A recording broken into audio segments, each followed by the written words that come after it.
Sneakers and Cleats, the podcast. What's up, everybody? Welcome in to another episode of Sneakers and Cleats. You're not hearing it? No. Did we have music? I don't know. There's I something hear you. playing. I hear you. Okay, well, That's all I need to hear. I don't know. I'm just kind of pushing sliders over here, and we'll see what happens. Yeah, DJ is not my calling. Welcome into another episode of Sneakers and Cleats. I'm doing a lot of guest hosting this week. Yeah, how'd that go this How'd it morning, go in Zach? the morning? 2 o'clock came quick. I will tell you that. I'm sure you were amazing. Well, I wouldn't use that term, but we got through it, and the lights are still on here. So Okay. there will be another morning show tomorrow. So I did mornings from 91 to 93, 2.5 years, and it aged me 10. yes, It's brutal. yeah. I credit to everyone: Ashley, Brad, David Chancellor, Maritza, all those fine folks that get up that early in the morning. Yep. Salute.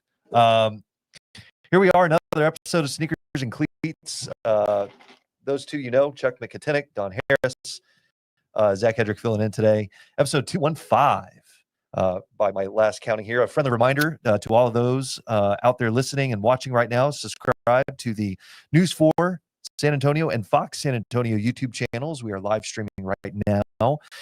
And then also, if you're not catching us live, you're probably listening to the audio version, and you can get your audio experience of Sneakers and Cleats wherever you get your favorite podcasts downloaded to your app or phones or whatever else is going on. So Rate, review, wherever you all get of that your stuff, podcast, yeah. 5-star rating. yes, et cetera, comment et down cetera. below, smash the like button, subscribe, bell. all that stuff. All that- 215 in honor of Matt Roy, who's been asking us the area codes. Oh, is that what You y'all know are what doing? 215 is, Chuck? I do not. I've I have called there- no I've idea. called there many times. 215. Philadelphia, I believe. All Check right. me, Bob. We'll check on the area code. But something else that we also a big day for Spurs fans everywhere. Happy birthday, Manu Ginobili. Happy birthday, Manu Ginobili and Chuck McKinnick. It is Belated. Saturday. belated on Saturday. Yes. Happy birthday to Chuck. Thank you. Do anything Wait, fun Chuck's this weekend? birthday's today? It was No, on Saturday. Saturday. Oh, On Saturday. Thank Do, you. do anything fun for the birthday? I did. We had a nice little brunch downtown, entire family, which was nice. Did the kids pick up the tab? They did. Actually, my wife Nice. picked up the tab. Nice. I think that's the reason why the kids showed up. always in for a free meal, right? 100%. Who So- doesn't like those? No, always. Brunch is always good too. So today, Manu Ginobili, guys, just real quickly, a favorite Manu memory? I mean, aside from the bat or something like that, but How is there old a is Manu? 42? 48? I think I saw on a tweet 48? today. Gosh, we're getting old. 48. I'm gonna double check on that too. He's Yeah, I 48. think it He is 48. 48. Thank you, Bob. Lord have mercy. Yeah, for me, it's hard to forget the run he had in 05. I mean, that was like so many big shots in those games here in San Antonio. I mean, so many memories with that guy and his will to win and bringing others in the will to win train. Yeah, a lot of memories. And him losing a lower portion of his anatomy too, and how he walked off the court. Yeah, that's When soccer it players still doesn't flop make and- any yeah, sense. He got Yeah. to his feet. Got to And his walked feet off the court. to this court. And still second greatest soundbite I've ever gotten in an interview. The first was with Don King, but the second was Manu. And I said, Manu, over here we have this saying, I'd give my left. And he said, I gave my right one for the Spurs. That is a pretty spectacular bite. Speaking of the Spurs, we have lots to discuss. Some big things going down here in San Antonio since this podcast last hit the airwaves. We'll touch on it because it's not really anything new. It's just now we have kind of some hard numbers to go by, I guess, a little bit concerning Project Mark. So we'll get into that a little bit. The organization kind of putting their money where its mouth is after Peter J. Holt sent a letter to city leaders late last week. And then we'll take a quick glance at the preseason schedule for the silver and black, but also getting released today.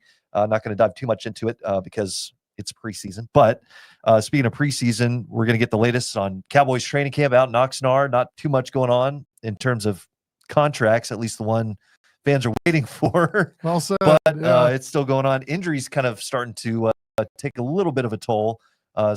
Some big names, or at least depth guys, at least starting to get nicked up a little bit.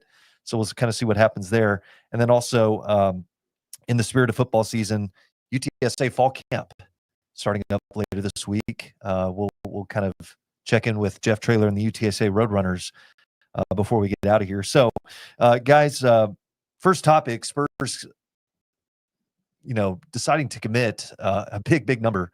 I thought of Dr. Evil immediately. $1 billion. $1 billion to a Spurs arena for Project Marvel. Everybody's kind of been wondering, okay, how much financial commitment is each kind of player in this? The players being the Spurs, city, and county. Well, the Spurs finally plunked down. Here's our figure in a letter that was sent by Peter J. Holt, went out to Eric Walsh and all the city council leaders. This is really kind of nothing new because, Don, you had that sit down with Peter J. Holt about a month ago or a few weeks ago now, and you asked him kind of straight out just what the financial commitment would be, and this is what Peter J. Holt had to say.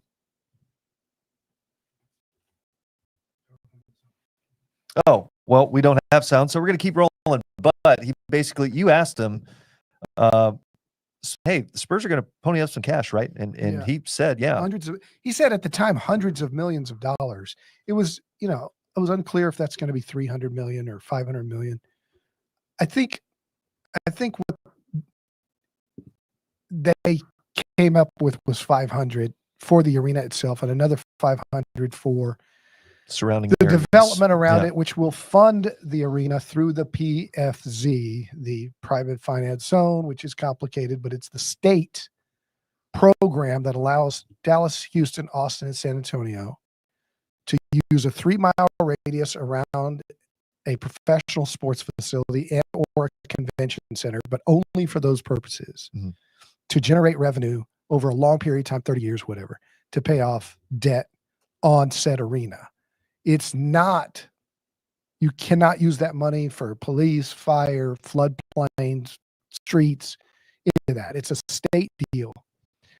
And you build it up, you put in apartment complexes, restaurants, shopping centers, all of that kind of stuff around that 3-mile radius. And whatever it generates, the tax money then goes to help pay off the arena. So they're going to build it with their partners, their development partners. So that's another 500. But for the construction of the actual arena, 500 million plus all cost overruns. And I think that was significant because they don't know really what this thing's going to cost you. Right. Yeah. Project Marvel, all told, they're expecting it to be somewhere in the $3-4 billion range. $1 billion, it gets you a quarter of the way there. Chuck, I know there's still 11. No. That's another misnomer. This is 1.2 to 1.5. That's it. The rest of the $4 billion, the hotels, the convention center, the Alamo Dome, all that is something completely separate that the Spurs were never going to chip in for in the first place. Yeah. So they're paying, they're willing to pay a third, basically. If it's 1.5, they're willing to pay 500 plus another 500 to help to generate the revenue. Yeah, and they will, the way I understand it, they will run this too. They will be in charge of running the operation. So, you can look at it and say they've moved closer with the $1 billion ante, because I think that's more than we were hearing on the way up to what was said the other day at City Hall. So, but you're still $300 to $500 million short of where you need to be. And I don't think anything has changed since we started this conversation back in November. There's going to be 2 asks, and what that exactly looks like, we still really don't know because we still haven't reached that point. But you would imagine, because they want to get this on the ballot in November, that things are going to really escalate now during the month of August, and we're going to get more and more details as to exactly what people will be asked to vote for. And the way I understand it too is, even on the ballot, as we sit here right now, this will not say on the ballot that this is a Spurs funded arena. Yeah. So it's going to say taxes and something else. So again, there's Downtown entertainment complex or it's something. tax, and actually I have it right here. There's a lot of fine print still to be hammered out, and Chuck, kind of Right, to your yeah. point, that's what's going to be worked on here over the next coming weeks. I think from what I was told today by one of our executive producers, the city meets again later this week to have more meetings, but then there's some kind of deadline here in the month of August, right? So there's where the August 8th these term deadline sheets, from the county, Mhm. and Sakai was waiting on the city, because now that he's got the Spurs number, he was waiting on the city to say, okay, if they're going to put in the other 500, then I'm going to be responsible for 241 or 3. I think they can go to 311 on that visitor tax. And he was like, then I'll just put it on the ballot. Well, then Gina comes out, the mayor comes out last week and says, the county needs to do what the county needs to do, regardless of what we're going to do. If they want to go ahead and put it on their ballot, put it on their ballot by August 8th. I think he's going to do that. And then they're not going to meet until the 21st of August, I think, is when they're going to finally decide as a council and vote on this. In the meantime, as we do all the time, all 10 council people have to use up their 30 final minutes of their points, yeah. time and making all that stuff. Look, it's going to be on the ballot. It's going to be on the ballot in November, and the voters will decide, bottom line. And that's the way it should be. The voters should decide. But all of this posturing and negotiating brings up a lot of contentious points where it's an interesting argument about public funding for sports arenas compared to what other people are doing. So lots of details still to be hammered out. Long way to go before we start seeing big changes happening, I guess, downtown. But where do you think now that do things get maybe accelerated now that, okay, the Spurs have put forth the amount that they're willing to kind of pony up? I think it helps some of the council members who had serious questions. Others aren't going to move. I think it's going to be a, whatever it is, 7-3, 8-2 vote when it comes down to it. I think you'll have the same holdouts you always have. The people that would vote against Sunshine or their mother, but they vote against everything. But it will be on the ballot, I think, by November. Chuck? Yeah, I mean, I think that's the goal, right? I mean, how it's going to play out, I have no clue, because, you hear rumblings that Mayor Jones isn't necessarily on board with this. I mean, it's a big ask. I mean, and it's a big investment, right? And so do you do this for a sports entity? Do you risk pissing off the sports entity if you don't give them what they want? I mean, these are all things that are done at a level that are kind of outside my purview. So I know there's a number of people on the city council that aren't necessarily for that, but again, they may be willing to say, hey, look, let's just turn it over to the voters and see what they think at the end of this. But isn't it the bottom line that if they say no, if the voters say no, does that mean the Spurs leave?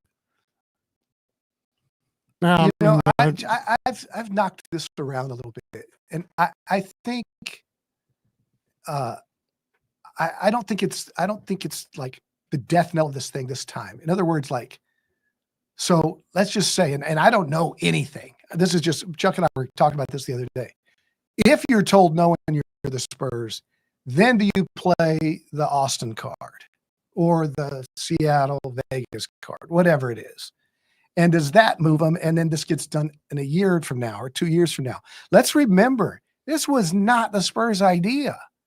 Ron Nierenberg and Eric Walsh came to the Spurs 2 years ago and said, this is our vision.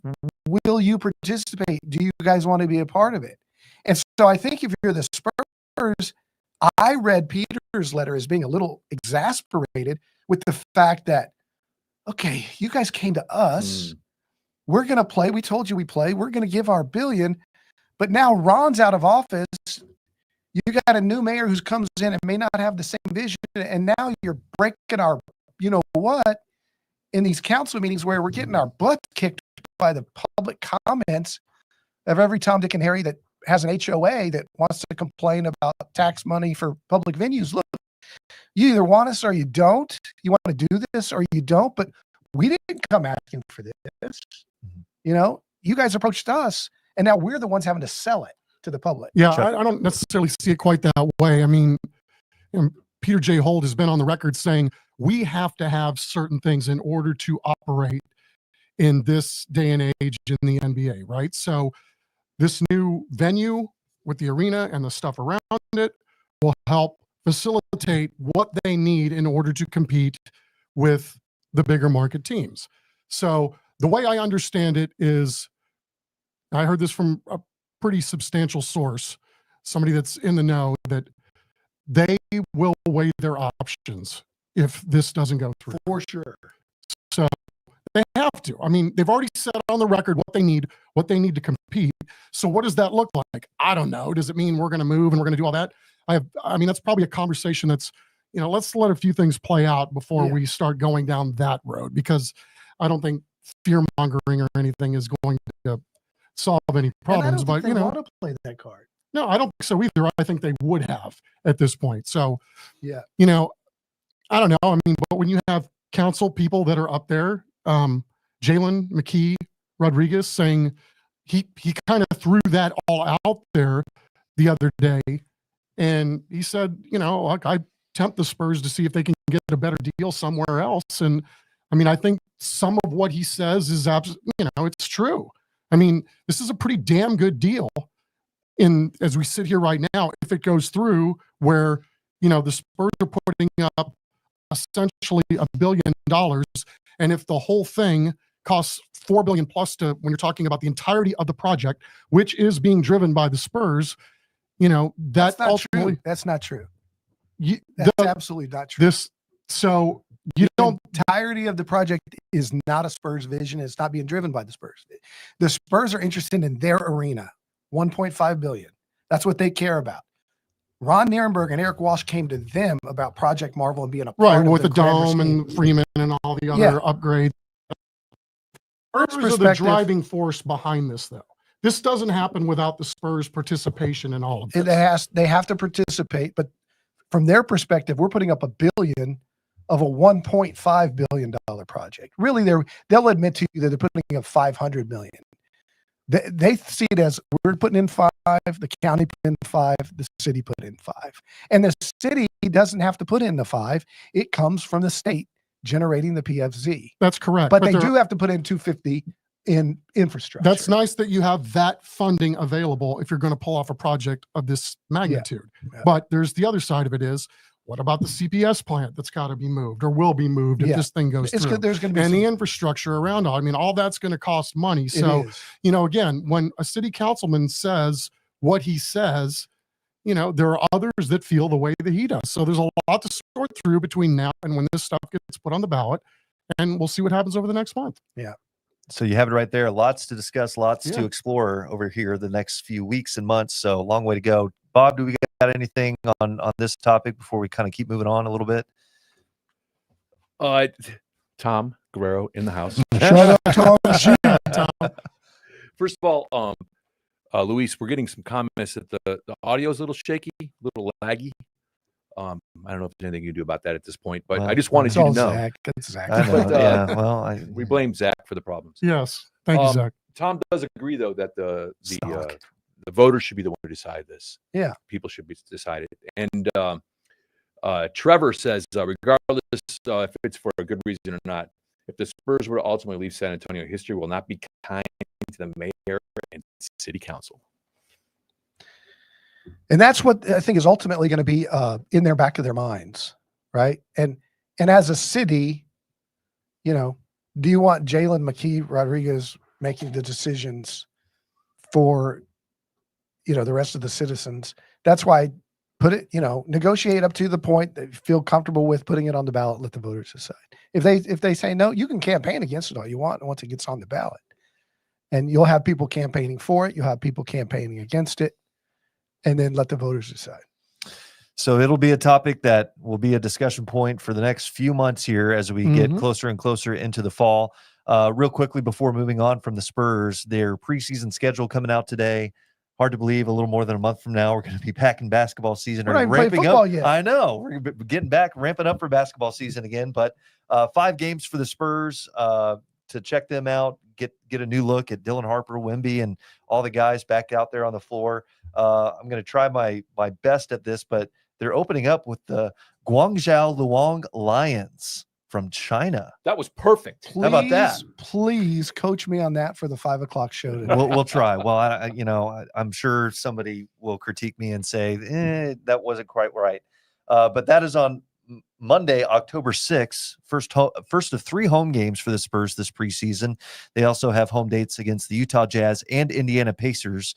They're also going on the road for Miami and also at Indiana. Indiana Pacers, much easier to say. Yes, without Tyrese Halliburton, unfortunately. Zach, let me and Chuck, the old guys here, teach you a little lesson. Preseason At 5 o'clock, don't attempt what? The Guangzhou Luang Lions. Yeah, what you say is, tell them, Chuck, the Spurs are going to play a team from the Chinese league named the Lions. Yep. That's what we do. Does that team even make the graphic? Probably not. I don't know. We'll see. All right. Moving on to the Cowboys training camp. Brian Schottenheimer just speaking as we were coming onto the air here. They're probably rolling right into practice. First padded practice yesterday, and they added another guy to the extension list, Jake Ferguson, getting paid up. Pretty good player, decent tight end. I mean, he had a down year last year, but he's looking to turn things around, of course. And the front office had to hearing this, that, hey, I didn't want to go anywhere else. He didn't really kind of explore any other options. He wanted to stay right there. So that's got to be a good, bargaining chip for the front office when they start going for these other guys. Yeah, I mean, I'm just glad. I hope we get to see more of stuff like this so the Cowboys are probably, based on what Jake Ferguson did last year, taking a little bit of a risk when you're talking about wrapping up $30 million guaranteed dollars to Jake Ferguson. It's a little bit of a club-friendly deal in a lot of respects, but Jake Ferguson, God bless him, lives in the real world. He's coming off a year where he had a jacked up knee for the first half of the season. Then he had a dome ding for 2 games last year. And by his standards, I think he's probably going to have a better year this year if he stays healthy, but that's always the rub in all this, right? You have no idea if you're going to stay healthy. You're one hit away from your career ending. Good for Jake Ferguson and good for the Cowboys to reaching some sort of agreement, probably much to the chagrin of the quote unquote Players Association that frowns on these sweetheart deals. It's crazy what the Players Association has evolved into, where they roughly are benefiting 5 or 6% of the players, and then the rest of these guys got to figure out what to do on their own, and then they get blowback from these associations when they sign these deals early or leave money on the table, so to speak. I mean, it's just nonsense. Let me ask you this. He got what was called the 7th highest paid tight end in the league money. Do we think Jake Ferguson's the 7th in the NFL? Better or worse? Well, I mean, at his peak, when he's playing well.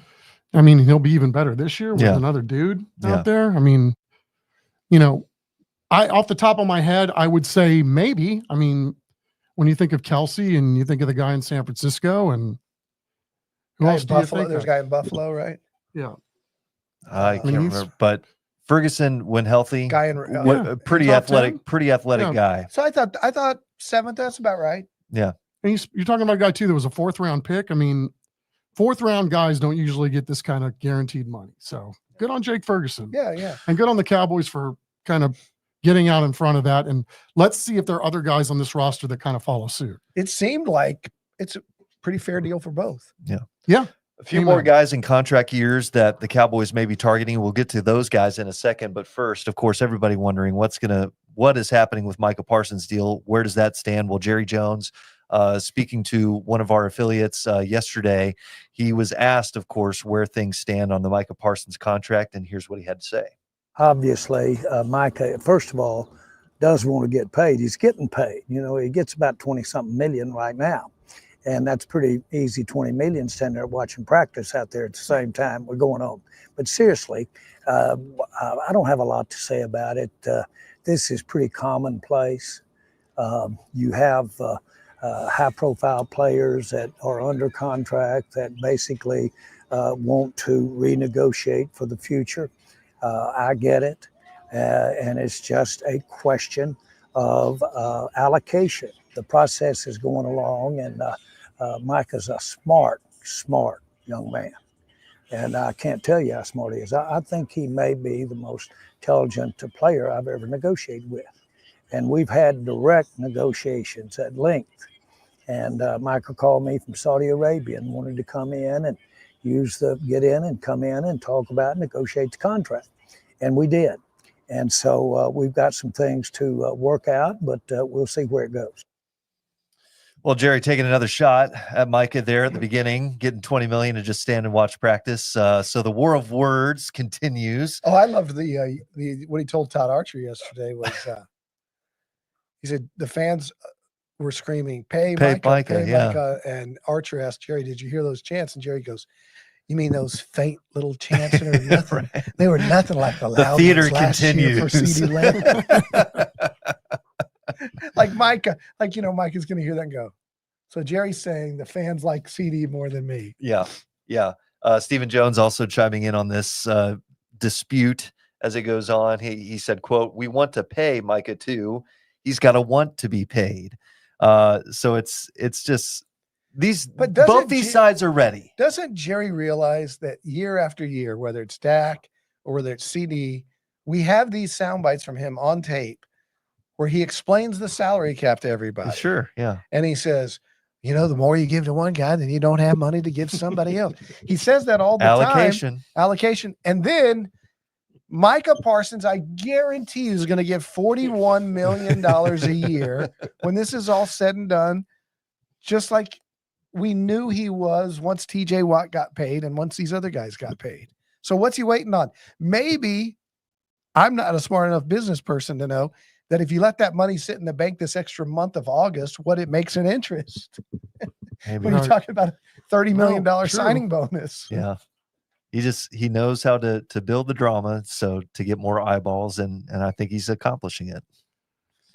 I think in some regards, you're absolutely right. I mean, sadly, because here we are again, right? Superstar players and contracts with the Cowboys, they seem to get dragged out. They seem to be number one on the list of things that create narratives on a certain cable sports network. They'll fill a whole day's worth of programming, maybe a week's worth of programming, maybe a month's worth of programming. So sadly, it is what it is, as they say. As the great Bruce Bowen would say. This back half of the Stephen Jones quote, is kind of sticking with me because it's calling back for me with something that Micah said last week. Micah hasn't talked since last Tuesday after the first practice. But Stephen Jones saying he's got to want to be paid. Well, Micah, during that scrum after the first practice, he said they have their own timeline of when they want to get things done. At any given time, they can get things done. So I think Jerry kind of talked about it. They talked way back when they got everything ready to go. And now it's just like, well, it's not the right time yet because they want to build all this stuff up. Chuck, to your point, they want to get all the eyeballs and everybody talking about this situation before finally it's like, all right, enough time has passed. Let's get it done so we can just focus on football. I think my guess, and I don't know, is that they're at a number and they agree on a number and that they may be a little bit apart on length, total guarantees, and if it's 4 or 5. Yeah. Length of years. Yeah. Sure. I'm curious to see, the longer that Mike is out, what does this mean for Sam Williams? What does it mean for Ezeraku? Because those dudes are getting a lot of splash headlines so far during camp. And I wonder if any of that, will be used as leverage at some point. Probably not. That's probably a silly thing for me to say. I mean, Mike is his own dude for sure, but those other guys are fast becoming nice, viable options. And we're not even talking till, Agent Zero comes back. Yeah. Another guy that can get after you pretty damn well. And that might be late November or something like that when DeMarvion Overshown is looking to return. So question for you guys, aside from Micah Parsons, there are other players on the Cowboys heading into a contract year. Among them are Tyler Smith, Deron Bland, George Pickens, Brandon Aubrey. So taking Micah off the table, which player should the Cowboys extend next out of that grouping? Well, I think your priority would be Smith. I'm 100% with you. Because kickers are kickers. They're a dime a dozen, although he's really good. Bland, I want to see if he was a one-hit wonder. Prove it, yeah. And Pickens, kind of the same thing as far as let him play this year and see how See he what the does. chemistry's And, like. Yeah. yeah. So far, and But I I know, think he's more talented than Smith. mhm, It's close, mhm. but Smith is a more valuable piece right now. Yeah.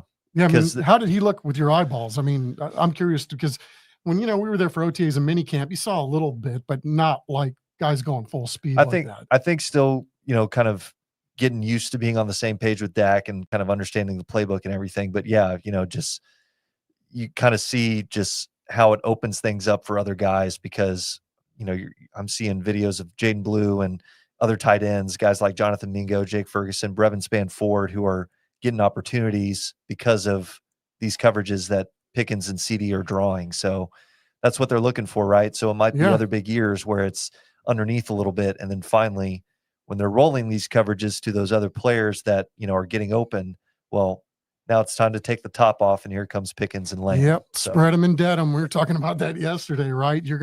It's gonna make Jake Ferguson better. It's gonna make Blue better. It's gonna make whoever is the bell cow running back better.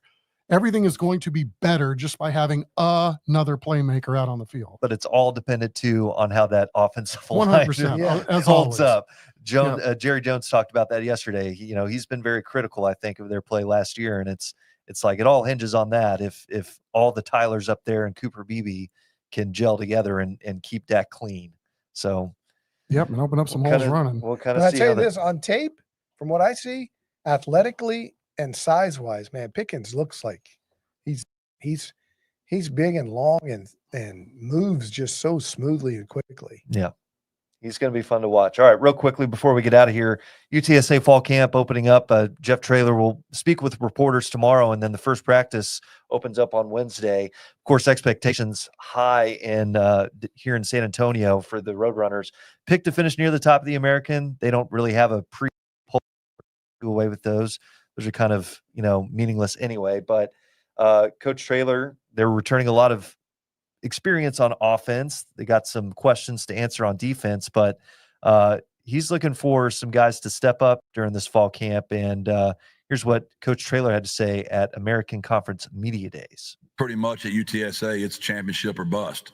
And that's a good thing. Our kids feel that. They know that. They understand what it takes to win championships. And we know we didn't do what it took last year. I'm just really trying to get our players to understand it's their team. So I want us to be so comfortable being uncomfortable. I really want them pissed off every day. Kind of like that, right before camp, huh? Yeah.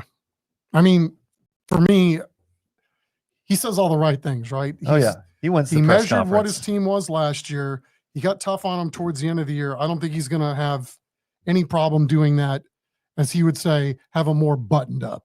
We're going to have a more serious approach, and maybe a little bit more of a gavel this year than what he coached with last year. He talks about the pressure from previous teams. You had your buddy Frank Harrison last night that I saw. What is Frank expecting? What are the expectations for this team?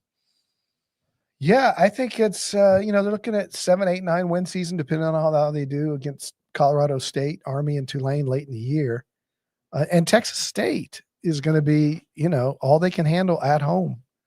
But they should roll through the middle part of their conference schedule. They got the important games at home late in Army and Tulane. Yeah. And so the Alamo Dome is going to have to help them there and against Texas State.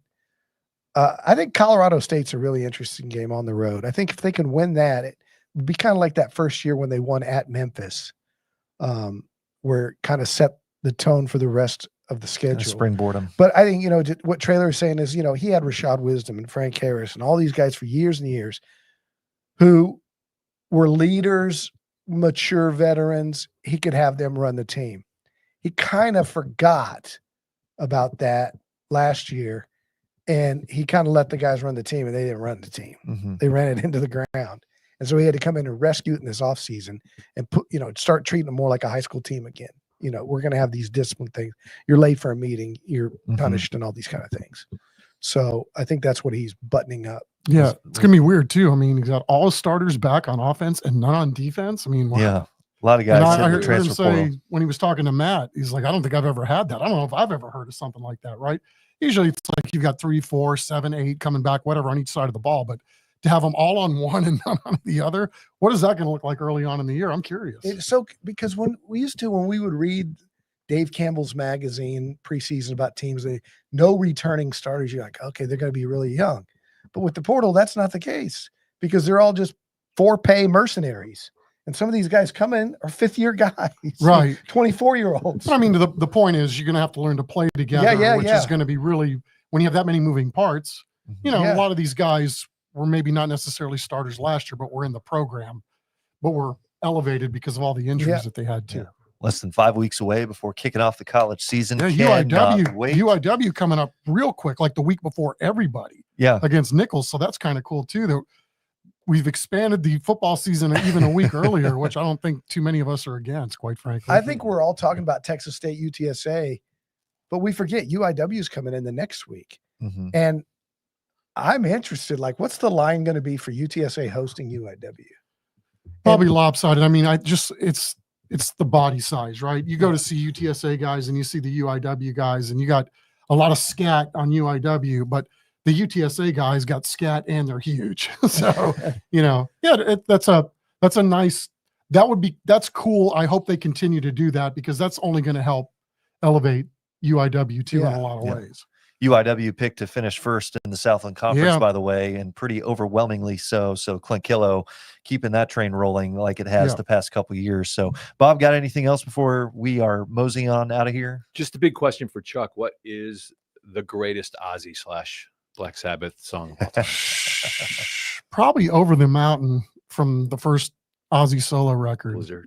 Or was it the second one? Geez, dude, you took me way back on that one, but I don't know. Diary or Blizzard? I'm not sure. That's a good question. I think it was the first one, but I could be wrong. I don't know. Both of those two solo albums, the first ones are really, really good. And then started to kind of. Do you prefer the Ozzy over Black Sabbath? 100%. Wow. Yeah, the Black Sabbath, believe it or not, almost predates me. You can still listen. Really? Yeah.